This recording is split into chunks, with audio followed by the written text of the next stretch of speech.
Surely you can't be serious. I am serious. And don't call me Shirley. Silent breed is people! One morning, I shot an elephant in my pajamas. How he got in my pajamas, I don't know. They call me Mr. Tibbs.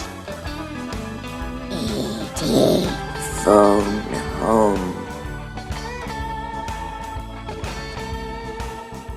The lady who put the BS in BSN. It's Carolyn Sheridan from the Ag Health and Safety Alliance. Time once again to see what we can do to help our family farmers. Merry Christmas to Carolyn Sheridan. Well, Merry Christmas to you. We're a few days ahead. Do we start saying Merry Christmas now? Oh, I do. This is my jam. I know, right after Thanksgiving. Really? I absolutely love Merry Christmas. And I get, I don't know where you stand on it. I get some people, want to say happy holidays so we don't exclude anybody. And yeah. Okay, I get it. But if Merry Christmas is the nicest thing I can say, right? It's my jam. It's what I mean. Merry Christmas, the born of Christ. And then you sound sincere too. If you really like. Well, I am. It is absolutely my jam. So if that's what it is for me to send to you, and let's say you're not of the same religion, okay, why don't you take that? If you're a Jewish guy and you hell, Happy Hanukkah, and it's like, okay, thanks. I don't know how you get upset if somebody's, it's meaning. I guess I. Don't get mad. I start saying it too. Now I have to say that I do happy holidays on my card because I'm usually late. But I suppose you do the cards, don't you? You are that person. I don't do like I have a friend who's just, I just love it though, but it must take so much work. She has this long letter thing she writes out about all her kids and stuff. See, I don't do that. You got to stop that. That we need to stop. Send it out in an email or, here's why. Because 30 years ago, when the wife and I first got married, I was actually just looking some files up and I ran across the Christmas file. And when we first got married, there must have been like 6-7 years in a row, I suppose, before we started having kids. Now there were some kids in there, so maybe even up to 10 years in a row. There were some kids in there. we made the letter, right? The Merry Christmas letter and had to put cute little pictures on it. This is much harder back then, by the way. And then mail it out. And I remember my wife and I having to go somewhere, and we had to write it on the long trip, right? Just bring it, we'll come up. And then she'd make it, and then I'd try to make it a little funnier, and it was, God, I hated it. So we've kind of faded out. And back then, we'd get hundreds of cards, right? Yeah, and then you take it off the list. If you don't send one, then they don't send one back. Yeah, we're down to like 4. And they're good friends. Right. And I want them to stop because I feel horrible. They get a great picture now. You can have it printed up and on the back, and it's like the entire year. No, I like the pictures, and I like. It makes me feel guilty.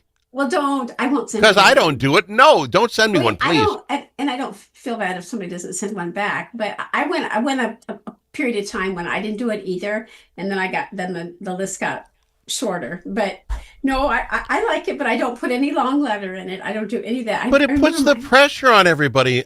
Okay, I'm thinking of all of you. Okay, is that good? Yeah, that's fine for me. I don't need you to send me an envelope to say I'm thinking of you. No. I think there's enough people on social media, though. We kind of stay caught up. We're like back in the day.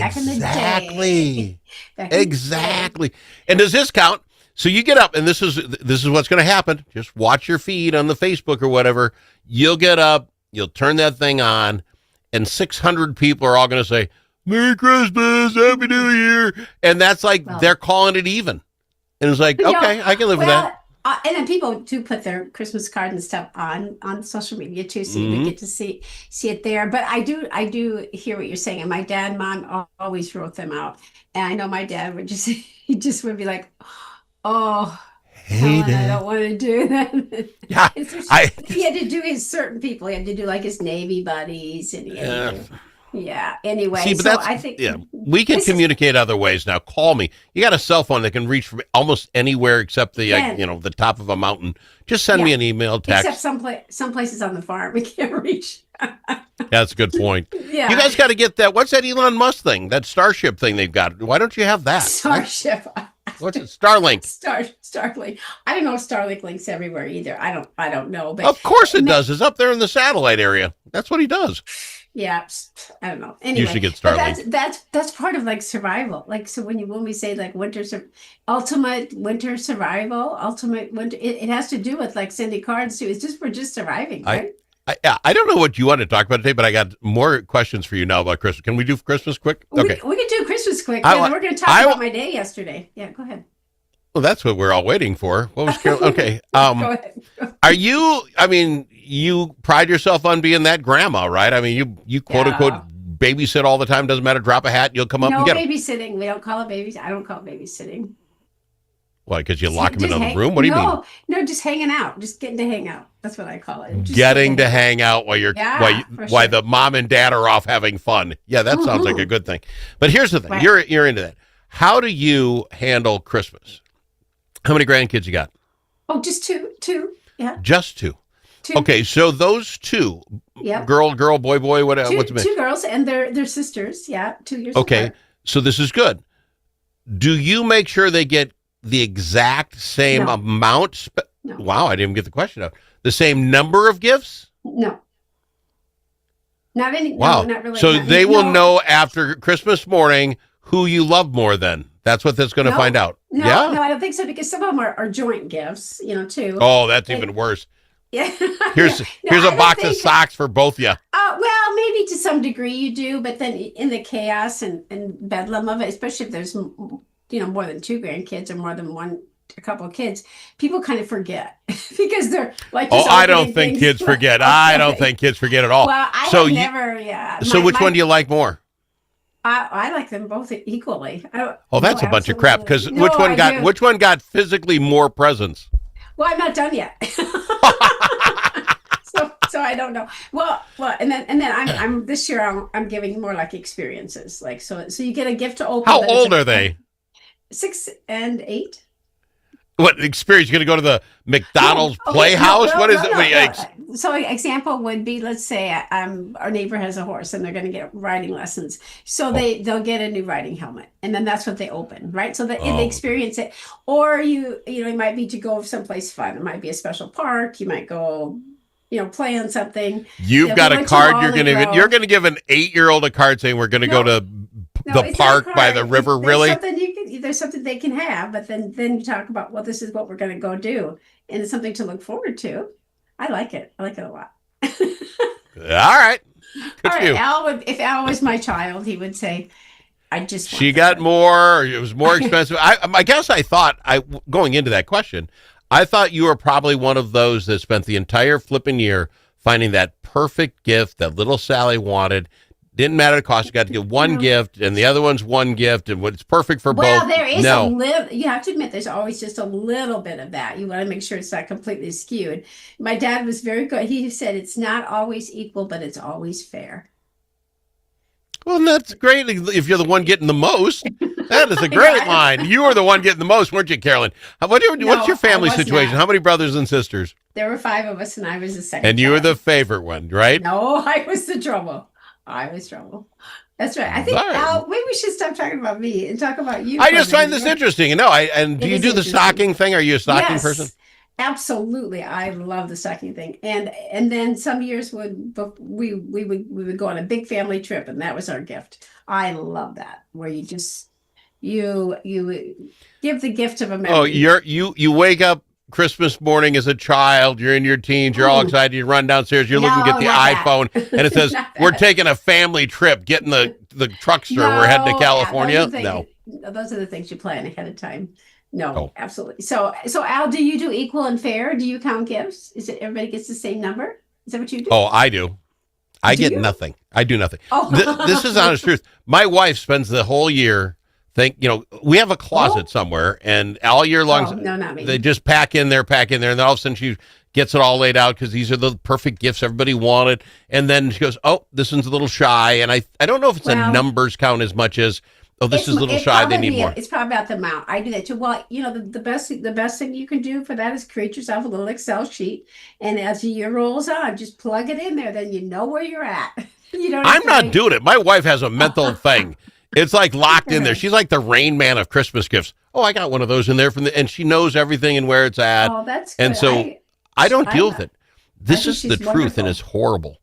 She had things she wanted, and I have to wrap them. So I have to wrap them. She had them ordered. Hey, Amazon should be dropping a package off. I'm going to really like that, Al. And then the package shows up, and then I know I got like your little spot. You have to. No. Christmas is easy. Christmas is way easy. Oh, somebody froze up. Carolyn Sheridan pushed a button wrong. Let's do this. Let's go to break. We'll come back and talk more with Carolyn Sheridan's Ag Health and Safety Alliance right after this. This season, bring the whole family to see Irving Berlin's White Christmas. This smash hit musical based on the classic film returns by popular demand to delight you at Chanhassen dinner theaters. With loads of laughter and a stunning showcase of Irving Berlin songs, White Christmas is a celebration of the romance, friendship, and magic of the holidays. Make your plans today to see White Christmas. Visit chanhassendt.com. You know that car sound that sounds like a cricket playing a banjo? Jay's can fix that. You know when you step on the brakes and your car sounds like a pair of tennis shoes in the dryer? Paul is a guy who specializes in that. And you know that sound that never happens when the mechanic's around? Paul took a whole course on that. If you own a car, you need to know Paul. Paul owns Jay's Auto Shop, 202 North Main Street, Blue Earth, 525-1052, 525-1052. Am I back? Can you hear me now? That wasn't nice.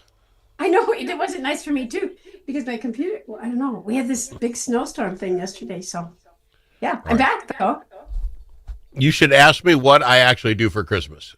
I have one tradition that, do that. I'll ask. All right. We're up in 2 minutes now that you beeped out on me. Well, I could, you looked frozen to me. Yeah, I did what? You looked frozen. I was fine. You were frozen. It's because your computer went nuts. Okay, here we go.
Are you kidding me? You know that comment you said to the radio? The thing that we got wrong? Clearly, Brussels sprouts are the worst vegetable. Call us and let the world know your thoughts. 855-257-7469. That's 855-ALS Show. We've got our Carolyn Sheridan's Ag Health and Safety Alliance. She is unfrozen.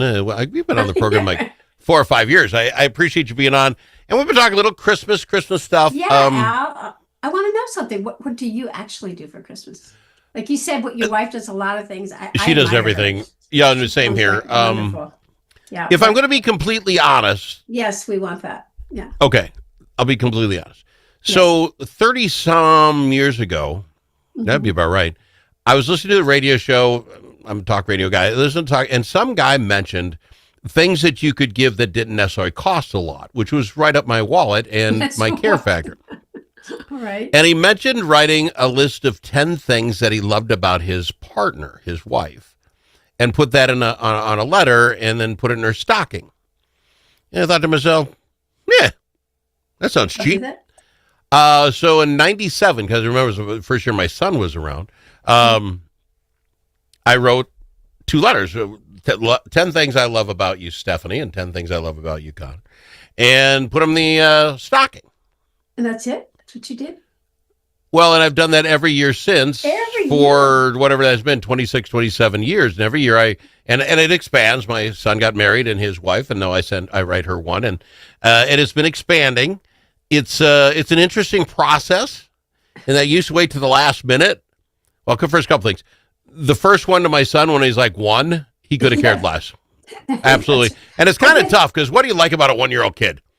I like the fact you didn't throw up on me last time I fed you. You know, they're just so little that you can do. Then they get in their teen years, and you have to watch out when you write it. Because there are times I love the fact you're not driving my car for another week because you've been grounded. You know, you gotta find positivity. Do you do repeats? Are you allowed to repeat? Like, can you pull something from the last year? Do you have like a template? I take the last year's, because it says 10 things I love about you. I love, and then it's ... And I'll pull that one off. And sometimes they're in the same realm. Like if they were in school, I realize, you know, I love how well you did last year, you know, in the school. I love it, you know, and that comes up year after year. But no, for the most part, it doesn't. I mean, let's be honest, there isn't that. Do they read them aloud? Oh, that got weird. That got really weird. See, they don't read them aloud now. No, they do. That's what's weird about it. Talk about uncomfortable. You put it in the stocking. My wife would read it, and then she's like, "Oh, thank you very much. That was enough." Then she'd read the one to the 1-year-old because he was an idiot. He couldn't read it one. And like, okay, I could live with that. But now it's like the first thing: get stockings before you open presents. Get to the stocking, okay, and then she goes around the room reading out loud. It's nuts. I don't like it at all. It makes me feel uncomfortable. Well, maybe you could cut it to 5. See, I would agree. But the reason you asked, but the reason I bring it up because some radio guy did that for me, and it's just 35 years ago, whatever it was, and that has become a tradition in our household. My son, who got married, as I understand it, last year, started the same thing, and I think it's kind of it's harder than you think. Yeah, when you're not in a good mood and you got to come up with 10 things. 10, especially if you're doing it for multiple people, and then that's what you have to prepare. Wow. And they're going to read them aloud, so you can't copy paste. Yeah, that's right. Yeah, it's a lot harder than it seems. That's what I do for Christmas. Then I do the driving. Wherever we got to go, I'll drive. You know. Well, speaking of driving, we are going to just get out a couple points here. We're going to do points in the last 2 minutes. Okay, go ahead. Just for a second. So yesterday we had a ground blizzard here, and unexpected. They didn't quite predict. It was horrendous. Yeah, you had it too. Well, and then we lived down a really long lane, and so I had an appointment, and so I kept watching. I'm like, it looks like it's all cleared up. So I head down the lane, get to the end of the lane, then I head north, and I get like quarter of a mile from home, and then you can't really turn around. I'm like, this isn't good. And then I get to the T intersection. I just stopped, and I'm like, I can't see anything. I can't. And I just sit there for a while. I'm like, I seriously can't see anything. I can't turn around. I'm a mile from home. And my husband was coming home from Spencer, and he was stranded on a gravel road. And then Highway 71, there was just a backup. It was just a standstill of semis and stuff. And I sat there for I didn't get home. I left at like 1:30, and I didn't get back home till after 3. And I was less than a mile from home because I could not go. And it was the weirdest feeling. I haven't been in a blizzard like that for a long time, a ground blizzard.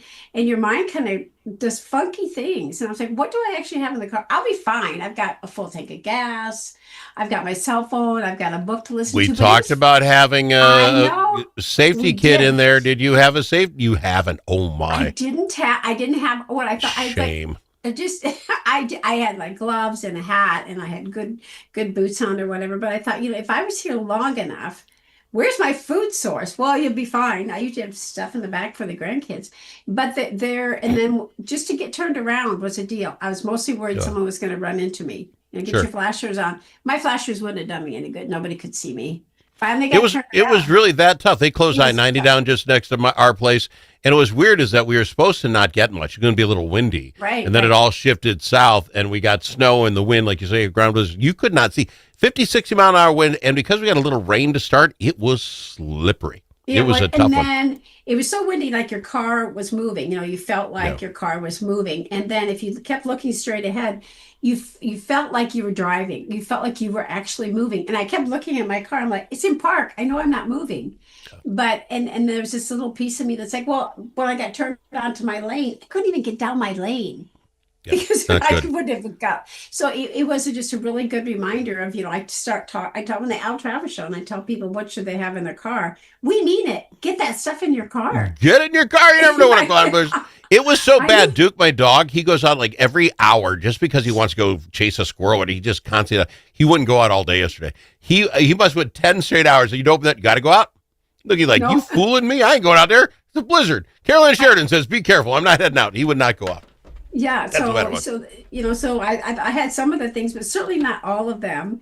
And then I did call my husband. I said, "Don't come down my road because I'm here. You'll probably run into me if you can't see me." Run over by your own husband. That'd be tough. Well.